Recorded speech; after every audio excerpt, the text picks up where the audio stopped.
yeah, that bed needs a lot of mulch.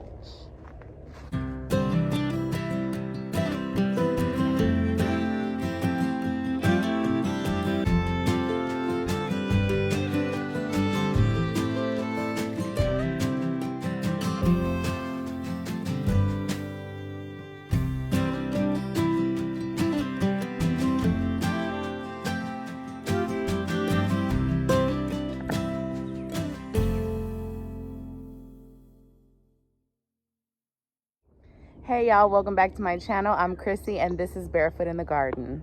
Today's something a little different. I need to tie up all of our tomatoes onto the strings. Actually, not all of them, because I still have this bed in front of me that I need to figure out how I'm gonna trellis it up. Probably just gonna grow it up strings as well. Since it's spring and everything's kind of already in bloom, and the trees have so many leaves on them already, I don't think that it's going to be easy for me to walk that really thick brush and salvage some trees. So what I'm thinking is that I might just go with like the T-post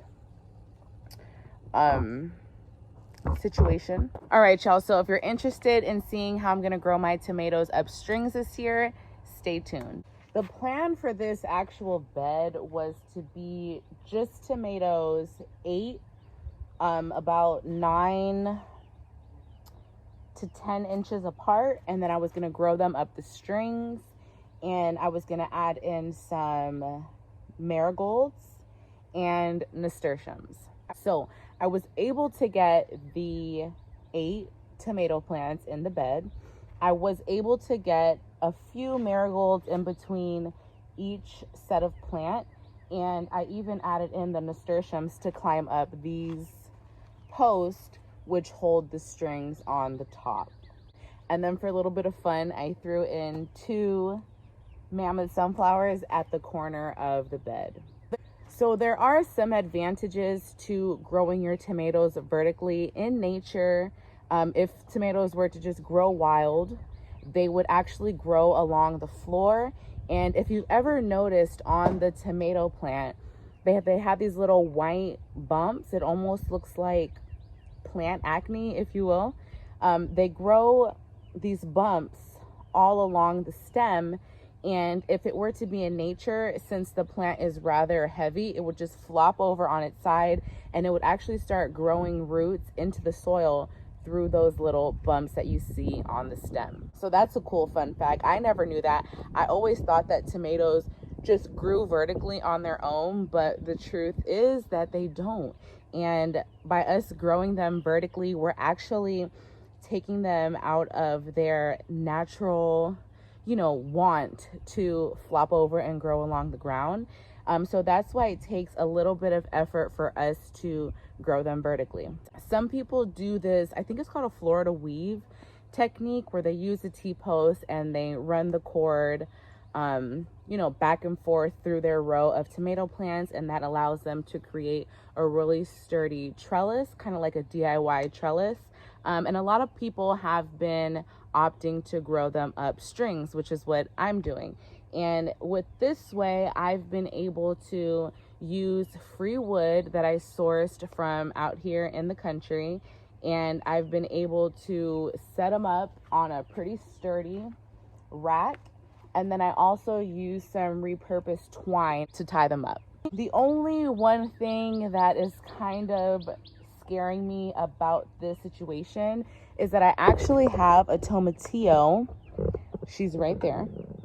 And when they're young, you can easily mistake them for a young tomato plant. But once they start to put on size and more foliage, you will be able to tell that it's not a regular indeterminate tomato. The leaves are actually a lot bigger, a lot more pronounced. They're a lot more delicate.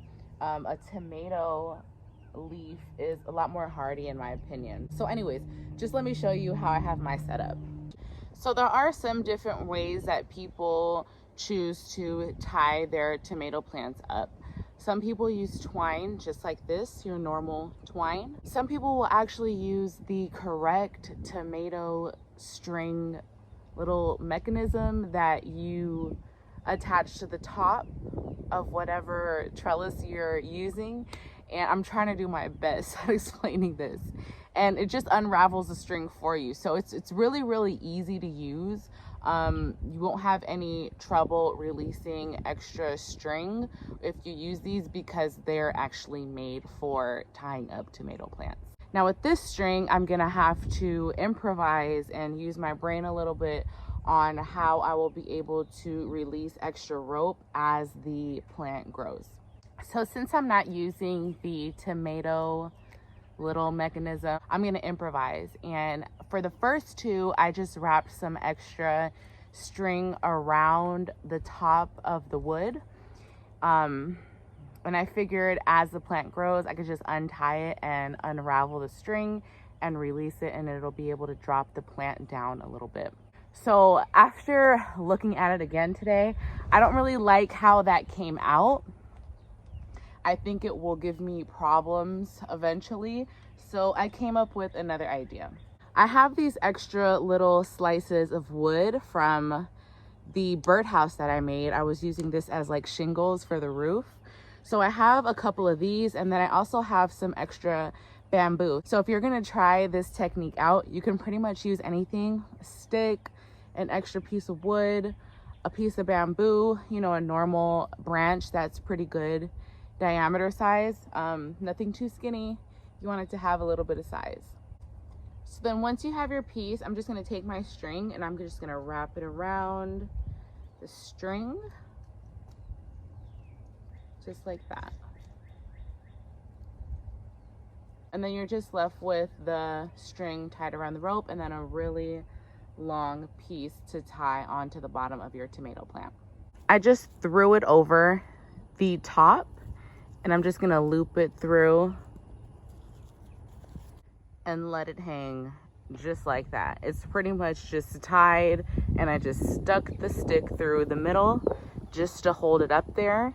And then once I want to release more rope, I can just untie the knot and then unravel, and it'll release more rope. Simple, easy. Okay, so now that I have the string attached and in the area that fits the top of the plant, now I'm just gonna go in and prune a little bit.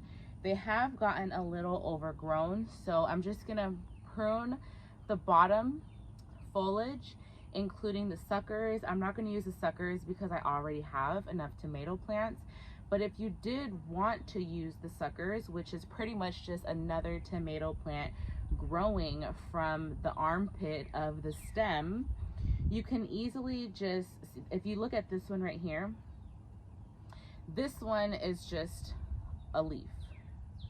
You take that off and then you're left with the armpit. So you take what's in the armpit, which is called a sucker, and you can root this and this will create another tomato plant for you. For my situation, I'm not gonna save these. I'm just gonna go ahead and prune all them off so that I can give this area a lot more airflow. But I definitely have used the suckers in the past and it was pretty awesome.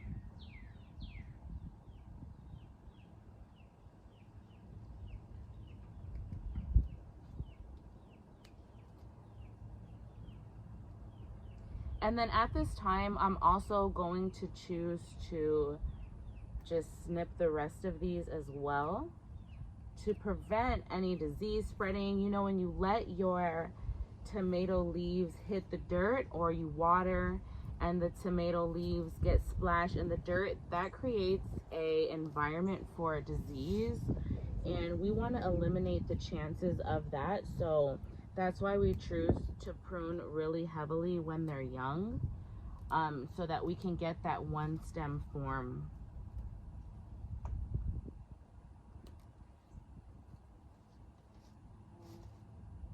It may look really drastic, but you do not want your tomato plants to disease. So just drastically prune and get scared now rather than get scared when your fruit and your plant is heavily diseased and you really can't do anything with it but pull it out. So now I'm just gonna take my string and tie it to the base, not too tight, because it's still going to grow so much in size. You want to give it enough room so that you don't strangle the main stem. And you also want to do a pretty easy knot just in case you need to untie it for whatever reason. You won't have any problems because your knot will be easy to loosen.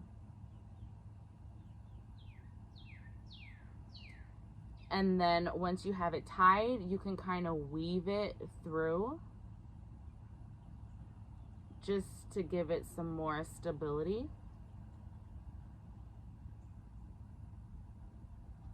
Just like that.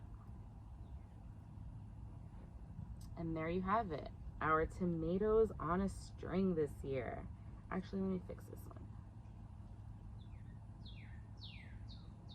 And it's just that simple, guys. Once the plant starts to grow some more, you can just keep weaving it through, and it's really just that simple. I want to take you guys over here real quick to show you that my tomato plants are starting to flower really early, and I'm going to show you what I'm going to do to allow them to focus more of their energy on their root development right now and not the fruiting stage, so that when the fruiting stage comes, we'll have a bigger yield. Okay, so if you look in here, you'll see some early flowers starting to come in, and you see the plant really isn't that big, and we don't want it to be producing fruit yet because it hasn't even climbed yet. It hasn't even started to really mature and grow. So I'm going to choose to pinch these flowers off just like that. And what that will do is allow the nightshade plant to focus more on root development and establishing a good, strong, healthy plant before it decides to focus energy on the fruit. You always want your plant to establish itself really well before you allow it to fruit. Through all of my extensive research, this is one technique that was highly recommended. So I have those two on strings already, and then I have this one up on a string. So I'm just gonna finish off these 1, 2, 3. That one's still too little. We had to replace her. So she's still trying to catch up. This one I'm not too sure about. This is the tomatillo that I was talking to you guys about. And you can see the difference between a standard indeterminate tomato right there. And then this is the tomatillo. And the tomatillo last year for us got so big. I don't know. Look, it's already starting to put on fruit. So I don't know what I'm going to do with this guy. It's so giant already starting to produce tomatillos, or the flower. You know, this is the flower that will open and then the tomatillo will be there, but it's already starting to grow so massive. I don't know if I should keep it here or pull it out and put it somewhere else. I don't want it to overshadow my other plants. So I don't know. Y'all let me know. What should I do with this tomatillo? Should I leave it in here and just let it be and get super massive in here? Or should I take her out and put her somewhere else? I'm totally going to be a big kid right now and hide from the sun in my kids' new playground set because they're not here. So I'm going to use it while they're not here. So I have some exciting news to share with you guys. We got our first big investment for the homestead. We just purchased a Black Angus baby calf, and we haven't named her yet, but she's super beautiful, and we are giving her the space that she needs to get adjusted. We understand that she just went through a really traumatizing experience, as I feel when any animal is separated, or being, you know, any being is separated from their family, and put in 2, 3, 4 different places, maybe even more, before they reach their forever home. I consider that a traumatizing experience. So we're loving on her, and she doesn't have a date on her, and she won't have a date on her because she's a part of the Jones family. She is a big investment for us. She will bring me tons of compost, which I'm super excited about.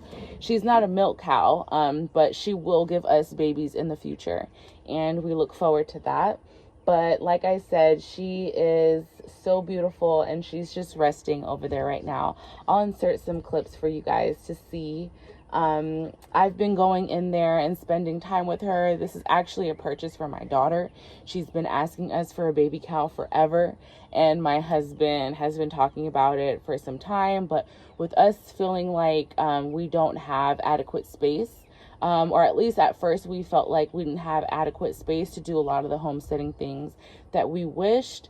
Upon doing more research and just talking and conversing with people in our neighborhood, there are ways to do it, but there are extra steps that you will have to take in order to accommodate whichever livestock you choose to bring onto your small acreage, being because you don't have that farmland and you don't have the acres per head that they say you need. You will have to take extra steps to accommodate that animal. But with that being said, she's thriving and she's adapting and she's resilient and she's precious to us. And we'll be including her in a lot of the upcoming footage for our channel. So if you're interested in following along with this growing tomatoes up strings endeavor, make sure you subscribe to the channel, and if you like today's video, go ahead and give it a thumbs up. It really does help us out a lot. I didn't tell you guys all of the varieties that were in that bed, but if you're interested in seeing some of the tomatoes that I'm going to be growing this year, go ahead and look at the seed haul. It was a video of all of the seeds that we're growing this year in a collective. So if you're interested in seeing what tomatoes we have in that mix, go ahead and check out that video. I'll leave the link for that in the description box below. So as always, y'all, stay focused on all your garden dreams. Let it be magical, let it be a learning experience, and let it be a pure desire just to learn about nature and how to grow your own food and how to feed your family through self-sustainability. And sometimes it takes a community to be self-sufficient. So don't be afraid to have a community and to reach out and to learn from the people around you. So until next time, guys, y'all keep growing your own food, and many blessings to you and yours.